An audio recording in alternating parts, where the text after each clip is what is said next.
میرے رسول پاک علیہ السلام کا دروازہ سب سے بڑا دروازہ ہے، حضور کا دروازہ سب سے بڑا دروازہ ہے، لیکن میرے دوستو یاد رکھنا، نبی پاک علیہ السلام نے بھی لوگوں کو جب رستہ دکھایا ہے تو رب کریم کا رستہ دکھایا ہے، اللہ کا رستہ دکھایا، اللہ کریم کا رستہ دکھایا، لوگوں کو رب کی طرف توجہ کرائی۔ میرے رسول کریم سید عالم صلی اللہ تعالی علیہ وسلم نے لوگوں کی اللہ کی جانب توجہ کرائی اور لوگوں سے یہ کہا کہ وہ اپنے رب کریم کی جانب اپنا ذہن رکھیں، اپنی توجہ اپنے اللہ کی جانب مبذول کریں۔ میری بات کو اچھے طریقے سے سمجھیے گا، علم اللہ تبارک و تعالی عطا کرتا ہے تو اسے اللہ کی عطا ہی سمجھنا چاہیے۔ کچھ لوگوں کے پاس علم ہوتا ہے پر علم نافع نہیں ہوتا، وہ ٹامک ٹونجا مارتے رہتے ہیں ساری زندگی۔ علم کو اللہ کی عطا سمجھیں، اپنی عقل پر اپنے شعور پر زیادہ بھروسہ نہ سمجھیں، نظر اللہ پہ رکھیں۔ حضرت مولا علی شیر خدا کرم اللہ تعالی وجہہ الکریم سے کسی نے پوچھا تھا بڑا عالم کون ہوتا ہے؟ ہمارے ہاں تو اب وہ والے عالم پائے جاتے ہیں نا، اللہ ماشاءاللہ، جو ممبر پہ بیٹھتے ہیں تو دعوے ہی دعوے ہیں، ممبر پہ بیٹھتے ہیں تو دعوے ہی دعوے ہیں، اس طرح کے عالم ہمارے ہاں پائے جاتے ہیں۔ وہ ہر بات میں دعویٰ کرتے ہیں، میں یہ کر دوں گا، میں وہ کر دوں گا۔ یہ مزاج علماء کا نہیں۔ حضرت علی المرتضیٰ سے کسی نے پوچھا بڑا عالم کون ہوتا ہے؟ فرمایا بڑا عالم وہ ہوتا ہے کہ جسے مسئلے کا پتہ نہ ہو تو وہ کہہ دے مجھے نہیں پتا، میں پتہ کر کے بتاؤں گا، غلط بات بیان نہ کرے۔ امام مالک سے کسی نے کوئی مسئلہ پوچھا تو آپ فرمانے لگے مجھے اس سوال کا جواب نہیں آتا۔ ہمارے بزرگ سمجھاتے کیا ہے؟ وہ کہنے لگا آپ اتنے بڑے امام ہیں تو اس سوال کا جواب نہیں آتا۔ فرمانے لگے اگر مجھے ہر سوال کا جواب آتا پھر تو میں خدا ہوتا، مجھے ہر سوال کا جواب نہیں آتا، مجھے تو اتنا آتا ہے جتنا میرے رب نے مجھے عطا کر دیا ہے۔ اپنی نظر اللہ پہ رکھیں، نکل آئیں اس معمے سے باہر کہ میں کوئی بلا ہوں، مجھے بڑا پتہ ہے، میرے پاس 6 ڈگریاں ہیں، مجھے 10 جگہ پہ تدریس کا شغف حاصل ہے، اس سے نکلیں باہر۔ قرآن مجید دیکھیے گا، اللہ تعالیٰ نے ارادہ قدرت فرمایا کہ میں حضرت آدم کو بناؤں گا، پھر بنانے کے بعد فرمایا فرشتوں سجدہ کرو آدم کو، سب نے سجدہ کیا الا ابلیس ابا واستکبر وکان من الکافرین، سب نے سجدہ کیا سوائے ابلیس کے، اس نے انکار بھی کیا، تکبر بھی کیا اور کافروں میں سے ہو گیا۔ تو یہ جب اللہ تعالیٰ نے سجدہ کرایا تو کیسے کرایا؟ اللہ تبارک و تعالیٰ نے نا حضرت آدم کو علم سکھایا خود، وعلم آدم الاسماء کلہا، خود اللہ فرماتے ہیں کہ میں نے جناب آدم علیہ السلام کو تمام اشیاء کے نام سکھائے، سب اشیاء کے نام سکھائے۔ تو وہ چیزیں پھر میں نے نا، اللہ فرماتے ہیں میں نے فرشتوں پہ پیش کی، میں نے کہا کہ بتاؤ ان کے نام کیا ہے، تو فرشتوں نے جو جواب دیا وہ سمجھنے والا ہے۔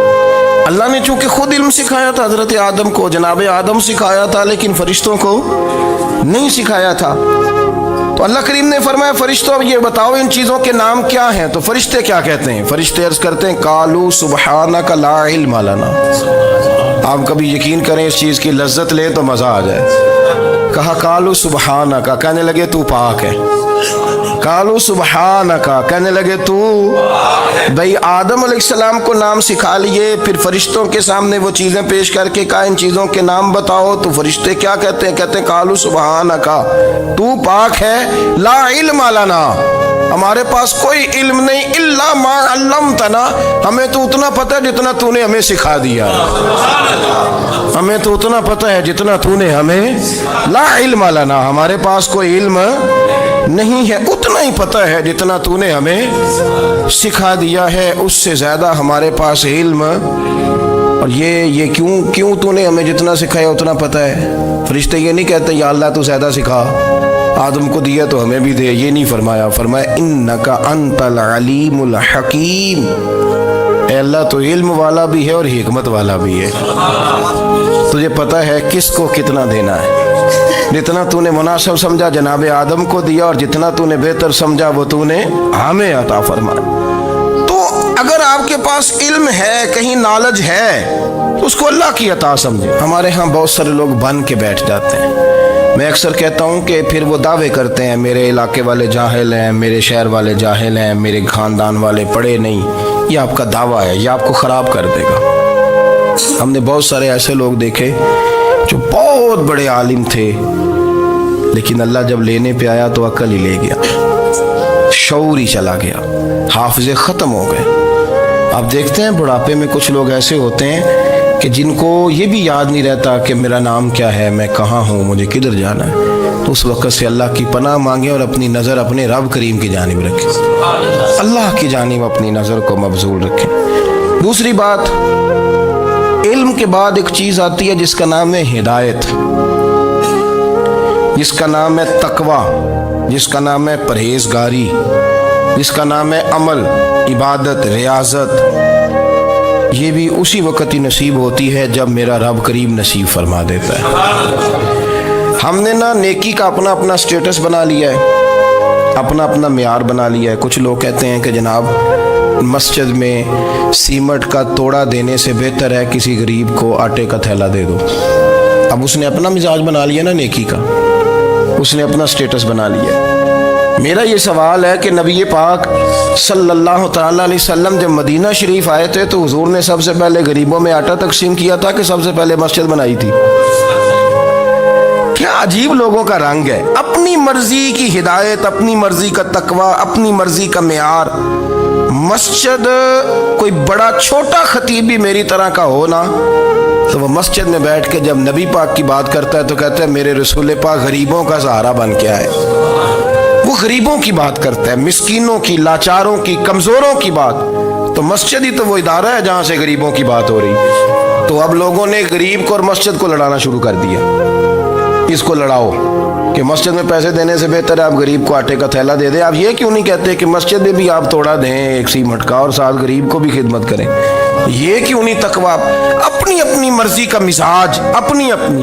کچھ لوگ کہتے ہیں چھوڑو جی، ساری زندگی انسان نماز پڑھتا رہے اور پھر گالیاں بھی دیتا رہے، بندہ داڑھی بھی رکھ لے اور جھوٹ بولنا بھی نہ چھوڑے۔ تو یہ آپ نے اپنے پاس سے تقوی کا معیار بنایا۔ گالی دینے کا گناہ ہے اور داڑھی رکھنے کا ثواب ہے۔ تو اگر آپ داڑھی رکھے ہوئے ہیں اور آپ کوئی غلطی کر رہے ہیں تو اس سے آپ کی داڑھی کا ثواب ختم، اللہ کرے آپ کو سمجھ آئے میری بات۔ آپ کوئی غلطی کر رہے ہیں، داڑھی کا ثواب اس سے ختم، وہ اپنی جگہ پہ قائم ہے چیز۔ اپنی مرضی کا کیوں تقوی کا معیار بناتے ہیں؟ تقوی کا مزاج اپنی مرضی کا نہ بناؤ۔ اللہ کی بارگاہ سے دعا مانگو کہ یا اللہ ہمیں ہدایت کا نور عطا فرما، اللہ تو ہمیں رستہ دکھا، تو بتا کہ ہدایت کیا ہے۔ تو رب فرماتا ہے اللہ ولی الذین آمنوا، اللہ مومنوں کا مددگار ہے، یخرجہم من الظلمات الی النور، وہ انہیں اندھیروں سے نکالتا ہے اور نور کی طرف روشنی عطا فرماتا ہے۔ اندھیروں سے نور کی طرف اللہ لاتا ہے۔ اللہ ولی، اللہ مومنوں کا ولی ہے، وہ انہیں اندھیروں سے نور کی طرف نکالتا ہے۔ ہدایت ہمیشہ اللہ کی طرف سے سمجھے۔ جب وہ نماز کی توفیق دیتا ہے تو اپنے فضل سے دیتا ہے، جب وہ ذکر کی توفیق دیتا ہے تو اپنے فضل سے۔ ہم سمجھتے ہو جی فلانا نہیں پڑھ رہا بڑا بیوقوف ہے، فلانا نہیں پڑھ رہا، تو تم کیا اپنی عقل کے زور پہ پڑھ رہا ہے؟ میں جی اللہ کے فضل سے 2 سپارے پڑھتا ہوں، تو کس پہ احسان کرتے تو 2 سپارے پڑھ کے رویا کر کہ اگر مالک تو بڑا قریب نہیں۔ بڑے لوگ ہیں جن کو پورا قرآن حفظ ہے پر انہیں پڑھنے کی توفیق نہیں، تو انہیں فضل کیا اور مجھے توفیق دے دی ہے پڑھنے۔ رویا کر، پڑھ کے رویا کر، راتی ساری کر کر زاری، وہ نیند اکھاں تھی توندے تے فجرے اوہی گناہگار کہاون سب تو نیوے ہوندے۔ مہربانی کریں، ڈریں، نیکی کریں تو پھر ڈریں، پھر احساس پیدا کریں، پھر اپنے اندر وہ کمزوری لائیں کہ توبہ توبہ مجھے تو پتہ ہی نہیں، تو جانتا ہی نہیں۔ حضرت سیدنا امام اعظم ابو حنیفہ رحمۃ اللہ تعالی علیہ کے ساتھ ایک شخص کہتا میں نے نماز پڑھی، تو عشاء کی نماز تھی۔ یہ جو لوگ بڑے ہوتے ہیں نا، جن کے پیار کرنے والے بڑے ہوتے ہیں، ان کے گرد خوف بھی بڑا ہی ہوتا ہے، انہیں بڑا ڈر لگتا ہے، بڑی بعض اوقات آزمائش ہوتی ہے ان کی۔ عشاء کی نماز کہتے پڑھی تو امام صاحب نے نا عشاء کی نماز میں تلاوت کی آیتیں فَمَن يَعْمَلْ مِثْقَالَ ذَرَّةٍ خَيْرًا يَرَهُ وَمَن يَعْمَلْ مِثْقَالَ ذَرَّةٍ شَرًّا يَرَهُ، فرمایا جو ذرہ برابر خیر کرے گا وہ بھی قیامت میں دیکھے گا، اور جو ذرہ برابر شر کرے گا وہ بھی قیامت میں اس شر کو دیکھے گا اس کے سامنے آئے گا.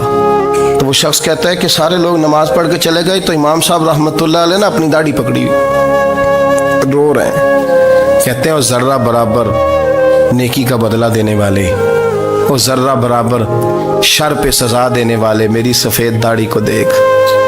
مالک میرے ذرے ذرے سامنے نہ لانا، لوگ تو میری بڑی قدر کرتے ہیں دنیا، میں تو بڑا پہچانا جاتا ہوں، لوگ تو میری راہوں میں پھول لیے کھڑے ہوتے ہیں، مجھے بڑا نوازتے ہیں. قیامت میں رسوا نہ کر دینا، میرے لیے مشکل ہو جائے گی.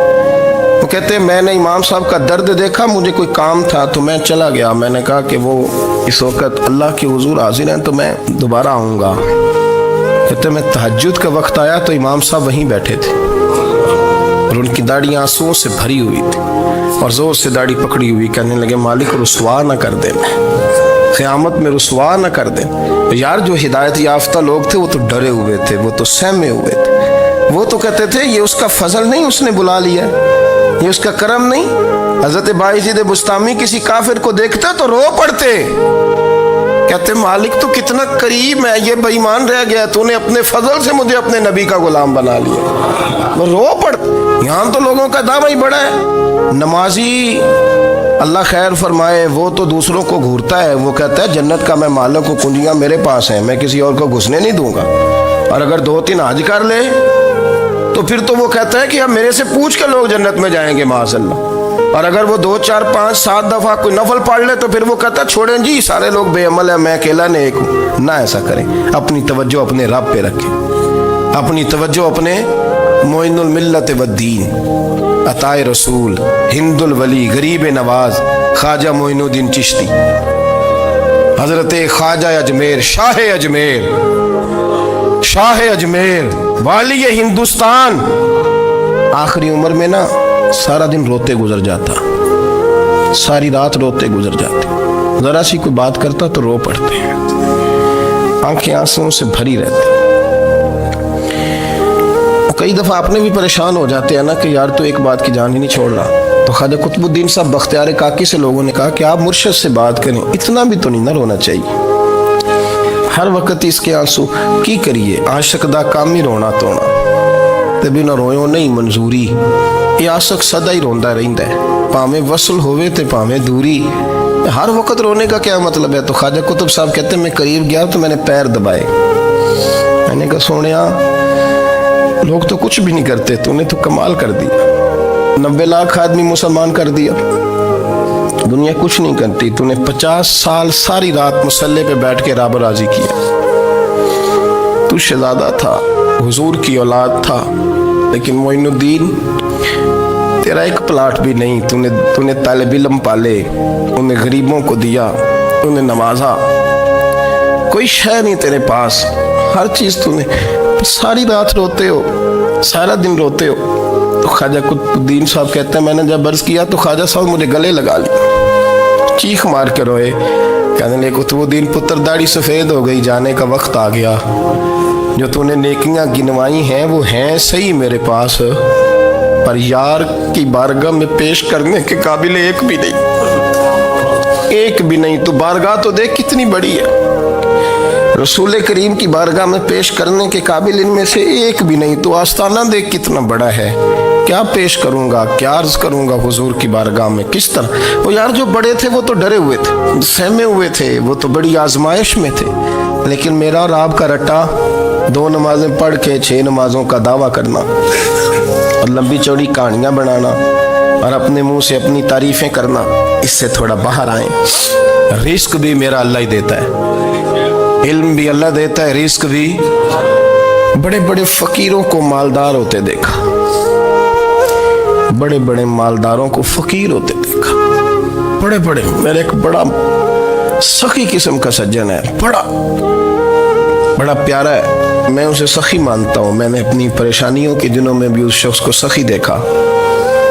ایک دن رات کو مجھے ٹیلی فون کر کے کہنے لگا کدھر ہو؟ میں نے کہا میں گھر ہوں. نہیں اکثر سفر میں ہوتے ہو نا؟ میں نے کہا طبیعت کیسی ہے؟ ٹھیک ہے، بس حال چال پوچھنا تھا. میں نے سمجھائی، میں نے کہا یار یہ کوئی مسئلہ ہے، ورنہ رات کے 2 بجے کوئی حال پوچھنے کو فون تو نہیں نہ کرتا.